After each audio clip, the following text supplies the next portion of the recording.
مریم علیہ السلام اور زمین پر جو کچھ بھی موجود ہے ان کو فنا کی گاٹ اتار دے تو اللہ تعالیٰ کو کون پوچھ سکتا ہے۔ اس صورت میں اللہ تعالیٰ نے حضرت موسیٰ علیہ السلام کا واقعہ بیان فرمایا ہے کہ انہوں نے اپنی قوم سے کہا کہ اللہ تبارک و تعالیٰ نے تم پر جو انعامات کیے ہیں ان کو یاد کرو۔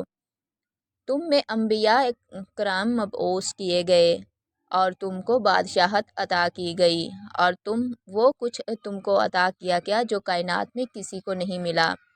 اللہ کے احسانات کا احساس دلانے کے بعد حضرت موسیٰ علیہ السلام نے اپنی قوم کو کہا کہ اے میری قوم، تم لوگ ارض مقدس میں داخل ہو جاؤ۔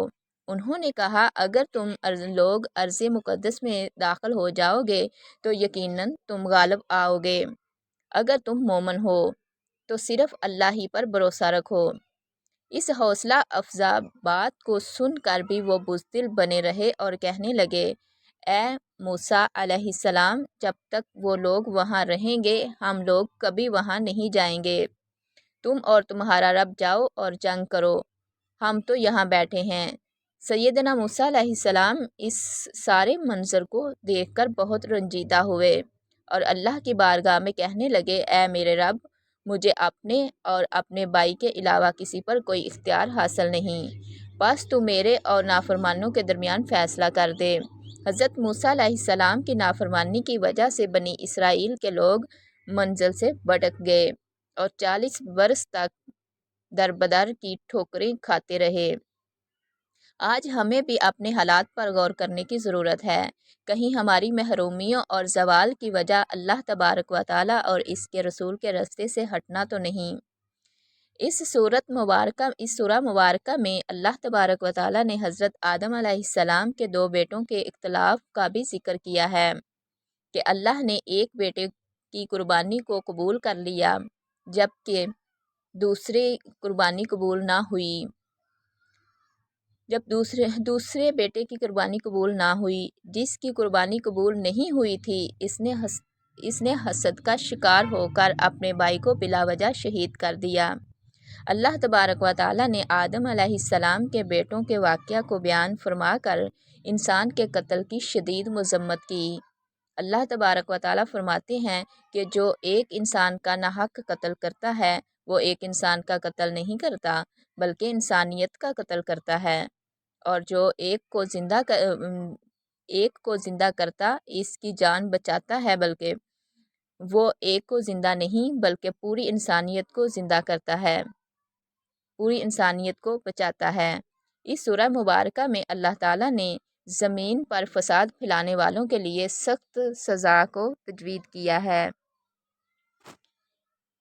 کہ ان کو پھانسی دینی چاہیے یا ان کو قتل کر دینا چاہیے یا ان کے ہاتھوں اور پیروں کو مخالف اطراف سے کاٹ دینا چاہیے یا ان کو جلا وطن کر دینا چاہیے۔ یہ دنیا میں ان کے کیے کی سزا ہے اور آخرت کا عذاب تو انتہائی دردناک ہے۔ اس آیت کی شان نزول کی بابت آتا ہے کہ عقل اور ارینا قبیلے کے کچھ لوگ مسلمان ہو کر مدینہ آئے۔ انہیں مدینے کی آب و ہوا راس نہ آئی تو نبی کریم صلی اللہ علیہ وسلم نے انہیں مدینے سے باہر جہاں صدقے کے اونٹ تھے بھیج دیا۔ چنانچہ چند روز میں وہ ٹھیک ہو گئے، لیکن اس کے بعد انہوں نے اونٹوں کے رکھوالے اور چرواہے کو قتل کر دیا اور اونٹ ہنکا کر لے گئے۔ جب نبی کریم صلی اللہ علیہ وسلم کو اس امر کی اطلاع ملی تو آپ صلی اللہ علیہ وسلم نے ان کے پیچھے آدمی دوڑائے جو انہیں اونٹوں سمیت پکڑ لائے۔ نبی کریم صلی اللہ علیہ وسلم نے ان کے ہاتھ پیر مخالف جانب سے کٹوا کر ان کی آنکھوں میں گرم سلائیاں پھروا دیں، کیوں نہ کہ انہوں نے بھی چرواہے کے ساتھ ایسا ہی کیا تھا۔ پھر انہیں دھوپ میں پھینک دیا گیا حتیٰ کہ وہیں مر گئے۔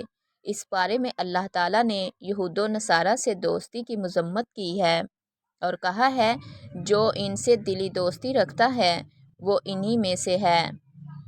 اس پارے میں اللہ تعالیٰ نے نبی کریم صلی اللہ علیہ وسلم کو اس امر کی تلقین کی ہے کہ اللہ تبارک و تعالیٰ کی نازل کردہ پیغامات کو پھیلائیں۔ آپ کے دشمن آپ کا بال بھی بیکا نہیں کر سکتے۔ اس بارے میں اللہ تعالیٰ نے یہودیوں کی ذات باری تعالیٰ کے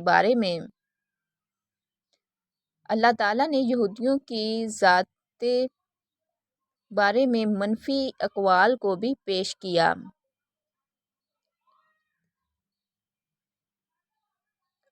اللہ تعالیٰ کے بارے میں منفی اقوال کو بھی پیش کیا کہ معاذ اللہ وہ کہتے ہیں کہ اللہ کے ہاتھ تنگ ہیں۔ اللہ نے کہا کہ ان کے ہاتھ اپنے تنگ ہیں اور ان پر لعنت ہو اپنے اس قول کی وجہ سے۔ اللہ تبارک و تعالیٰ نے کہا کہ اس کے ہاتھ کھلے ہیں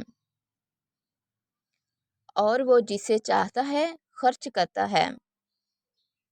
اس پارے میں اللہ تعالیٰ نے اس بات کا بھی ذکر کیا کہ جناب داؤد اور حضرت عیسیٰ علیہ السلام نے بنی اسرائیل کے کافروں پر لعنت کی، اس پر کہ وہ برائی کے کاموں سے روکنے کی بجائے خود اس میں ملوث ہو چکے تھے اور ان کا یہ کام انتہائی برا تھا۔ ہم مسلمانوں کو بھی برائی کے کاموں سے روکنے کا عمل جاری رکھنا چاہیے۔ اللہ تبارک و تعالی ہمیں قرآن مجید فرقان حمید کو پڑھنے، سمجھنے اور اس پر عمل کرنے کی توفیق عطا فرمائے۔ آمین ثم آمین۔